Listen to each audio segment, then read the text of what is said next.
Olá, boa noite para você que acompanha a programação da TV Câmara. Está no ar mais um Últimas Notícias. E hoje é terça-feira, dia 31 de outubro, e nós começamos nosso jornal com informações sobre o Parlamento cubatense. A Comissão de Finanças e Orçamento realizou hoje uma audiência pública para o cumprimento da Lei de Responsabilidade Fiscal referente ao segundo quadrimestre de 2023. Acompanhe. A audiência pública da Lei de Responsabilidade Fiscal foi realizada na manhã desta terça-feira, dia 31. Os vereadores Rodrigo Alemão, Guilherme do Salão, Sérgio Calçados e Alessandro Oliveira estiveram presentes e questionaram o secretário de Finanças da Prefeitura de Cubatão, senhor Genaldo dos Santos. Para o presidente da Comissão Permanente de Finanças e Orçamento da Câmara Municipal, o vereador Marcos Roberto Silva Outinho, todos têm o direito de saber sobre as finanças da cidade. Agradecer ao secretário de Finanças, o Genaldo, compareceu e esclareceu aqui algumas dúvidas pertinentes à pasta.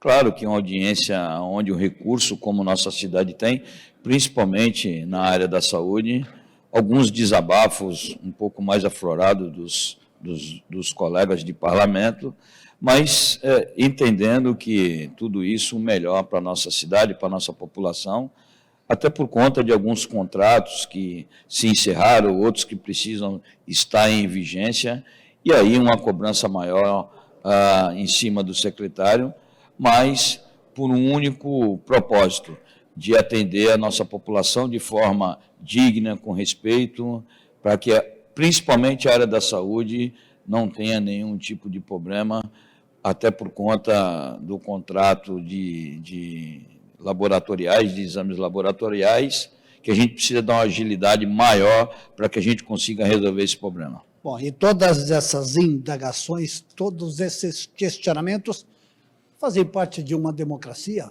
Claro, claro, até porque a audiência se encerra e todos voltam aos seus afazeres e todos têm sua responsabilidade daquilo que faz.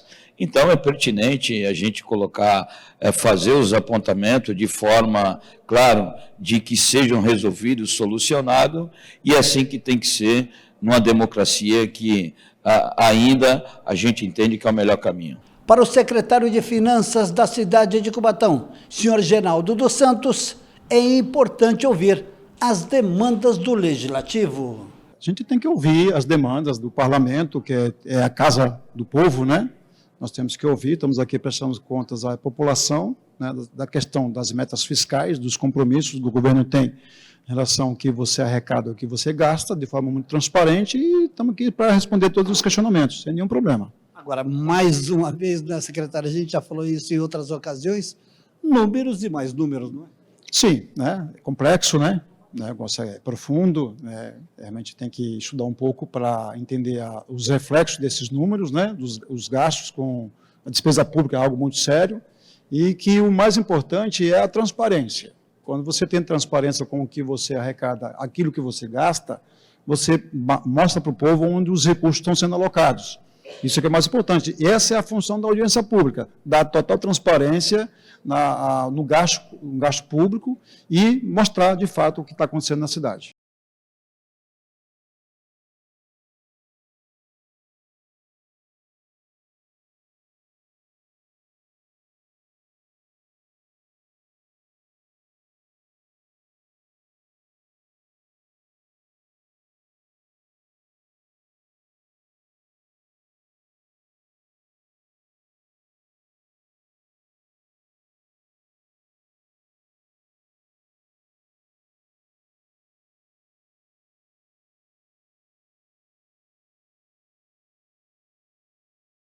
E por meio de emenda parlamentar, o vereador Sérgio Calçados realizou a entrega de materiais esportivos para a equipe de vôlei de Cubatão. Vamos conferir.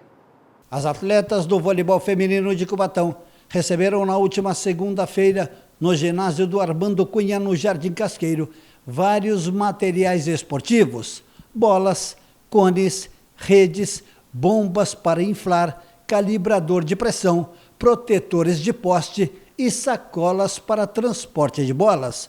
O vereador Sérgio Calçados destinou pela terceira vez parte da sua emenda impositiva para a continuação do trabalho. Sim, primeiro parabenizar a professora Luciana, o professor Silvio, pelo excelente trabalho, que tem sido feito ao longo desses últimos anos na cidade de Cubatão.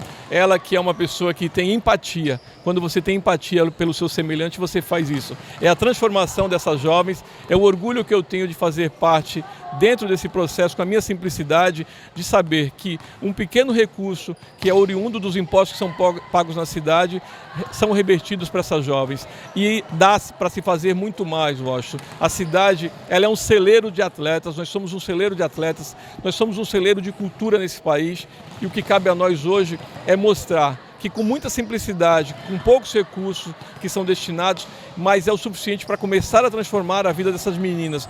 E quero eu poder fazer muito mais, destinar emendas impositivas para outros esportes também, até porque os impostos são oriundos do pagamento que o cidadão faz diariamente quando adquire alguma coisa na cidade, através das indústrias. E aí esse recurso deve ser devolvido de forma direta para o bem-estar da população. E todo mundo ganha com isso, não é, vereador? As crianças, os jovens e a sociedade cubatense? Quem mais ganha com isso somos nós, a sociedade.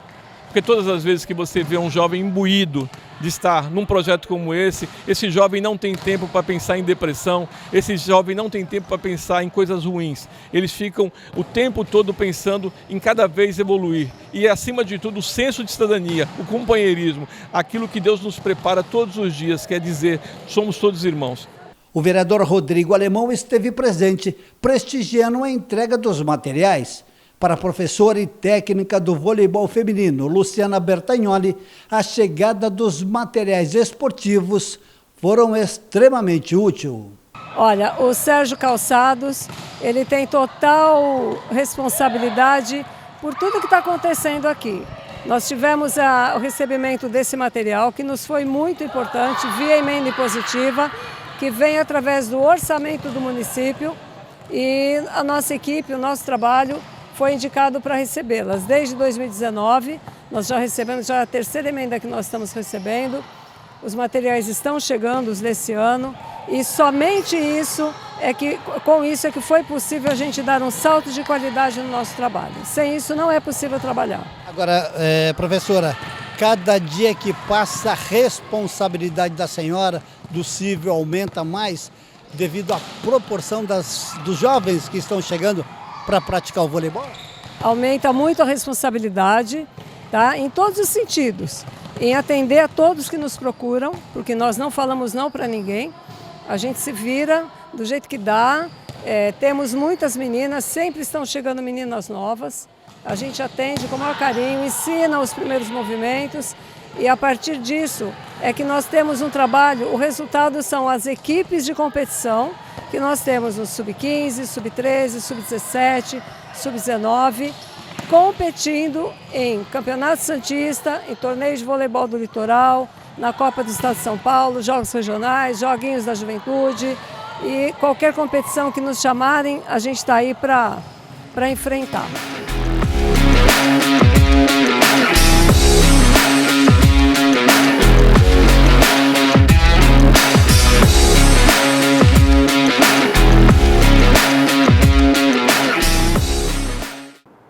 E o mês de novembro começa com queda nas temperaturas, que deve ser ocasionada pela passagem de uma frente fria vinda do sul do país. A Cris Castanheira nos traz os detalhes da previsão.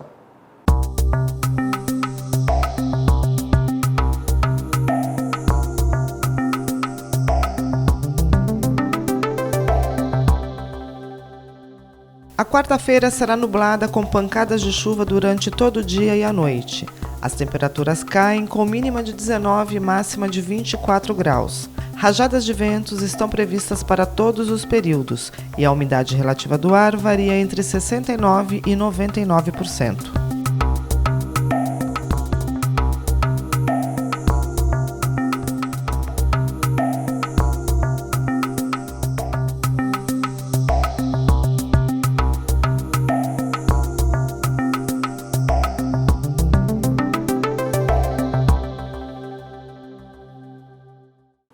Atenção você que deseja oficializar a sua união. As inscrições para o casamento comunitário foram prorrogadas até o dia 10 de novembro.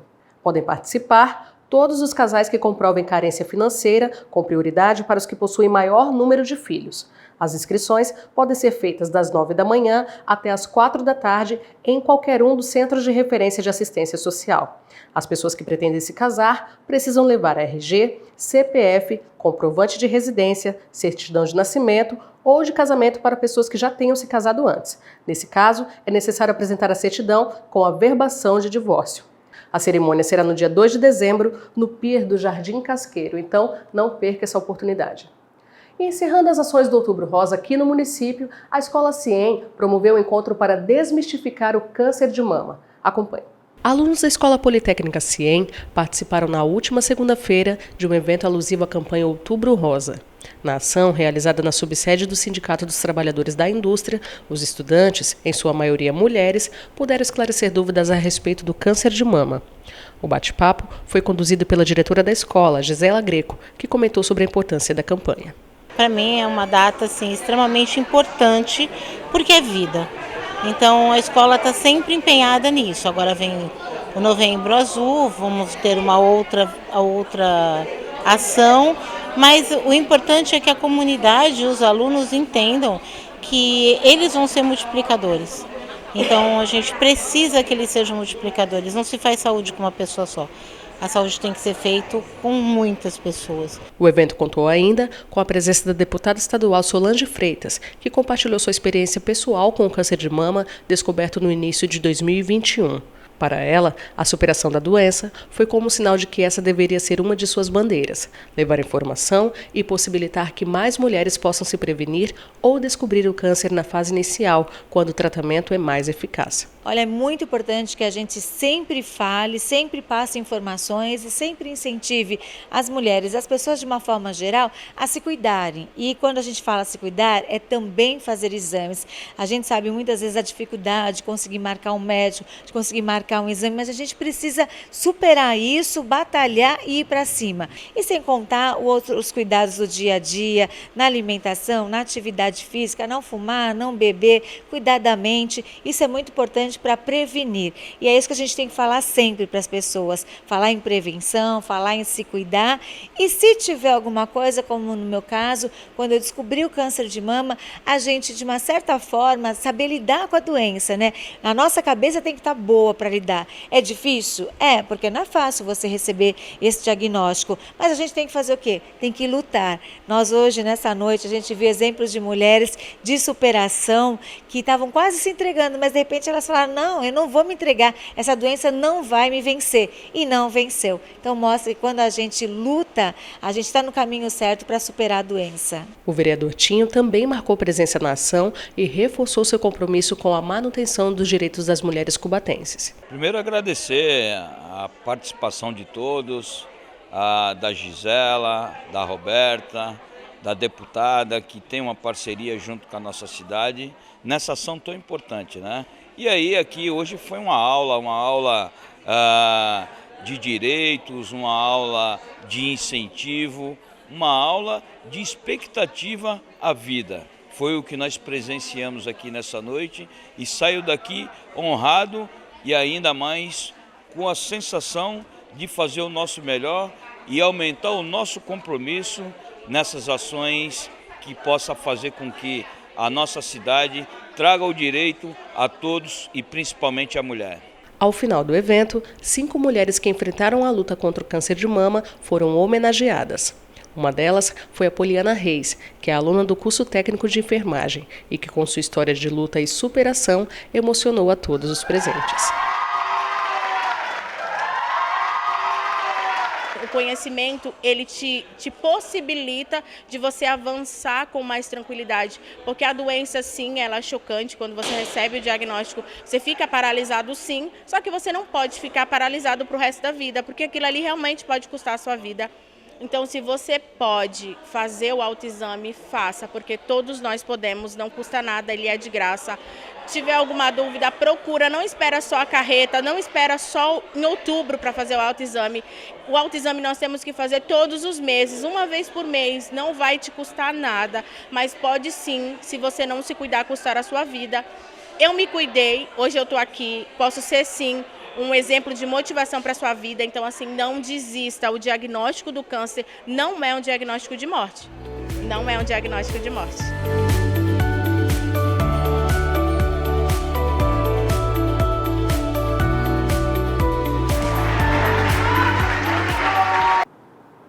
E ainda falando sobre Outubro Rosa, na semana passada, você conheceu a história da Denise dos Santos, que enfrentou uma dura batalha contra o câncer de mama. E hoje a gente vai conferir a história da Mariana Kellerman, que descobriu um câncer aos 28 anos. E mesmo após ter perdido as 2 mamas, conseguiu amamentar sua bebezinha por meio da relactação.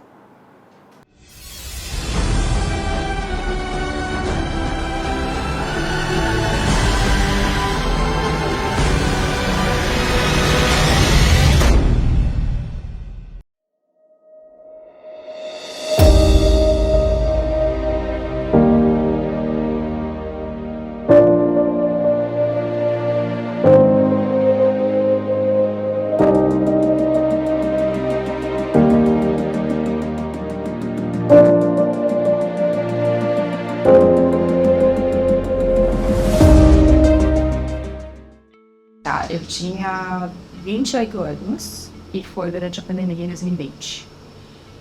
Foi justamente em outubro de 2020 que eu descobri. Eu acordei um dia com um seio no seio direito muito maior que o esquerdo. Era visível, assim. Fora isso, não tinha nada. Eu senti dor, não senti nada.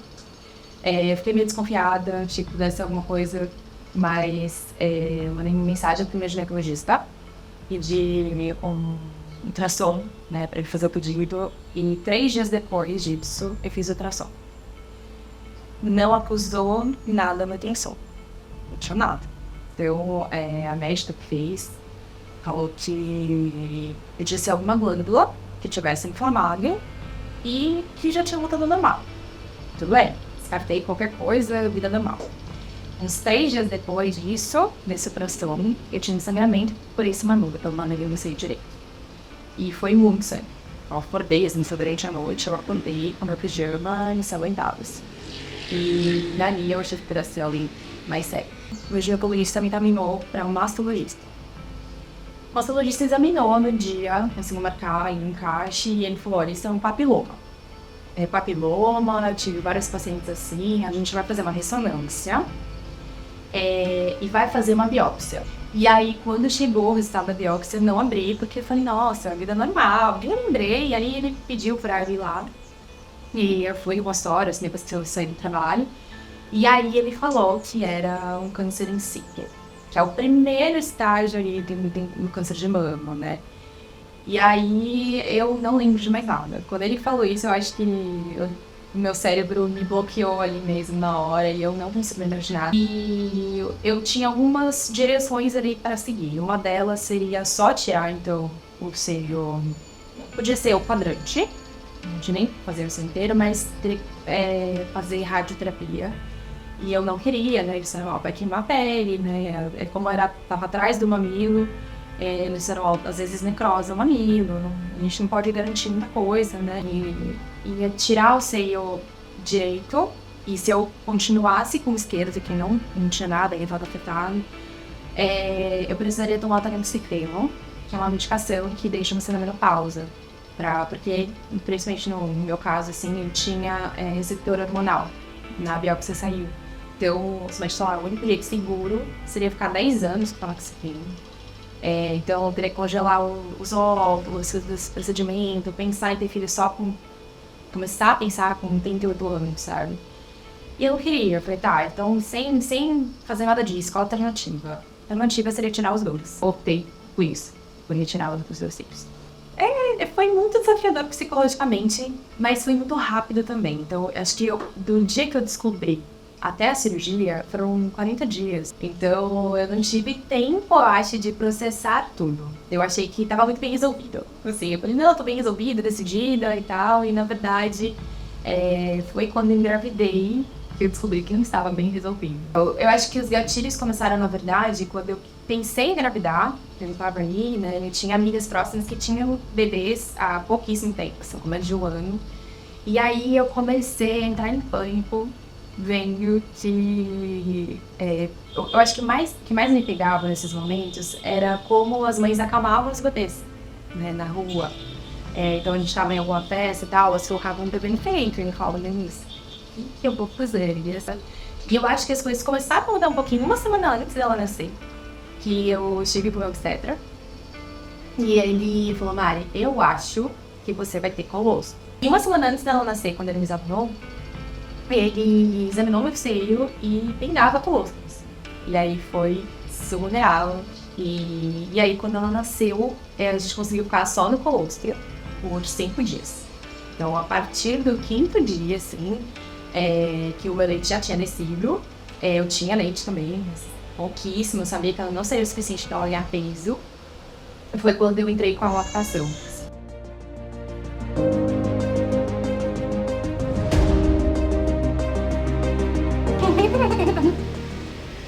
Vamos lá, a gente vai explicar como fazer a relactação.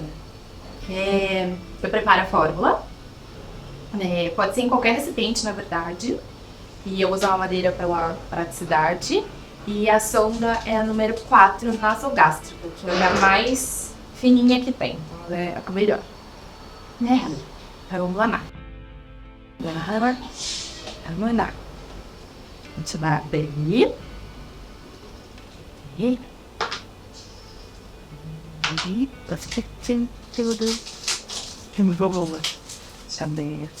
A sonda ela também pode ser reutilizada. Eu limpo com uma seringa sempre, esterilizo.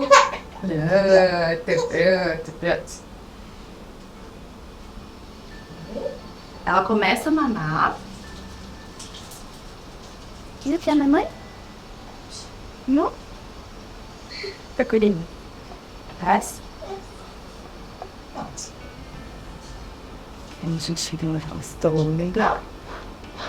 Chamar que é curiosa, né? E eu encaixo a sonda no cantinho da boca dela. O movimento que ela faz de sucção acaba puxando no leite. Eu acho que cada um tem uma história. Eu acho que a maternidade tem... Toda maternidade tem uma cicatriz. E essa é a minha. Mas a minha intenção é ajudar outras mulheres, dizer que isso é possível e tentar. Porque no começo não é fácil ali, né? É muito diferente, mas as coisas vão encaixando, assim. E tudo bem se não der, sabe? Existem outras formas de vir. Tá tudo bem.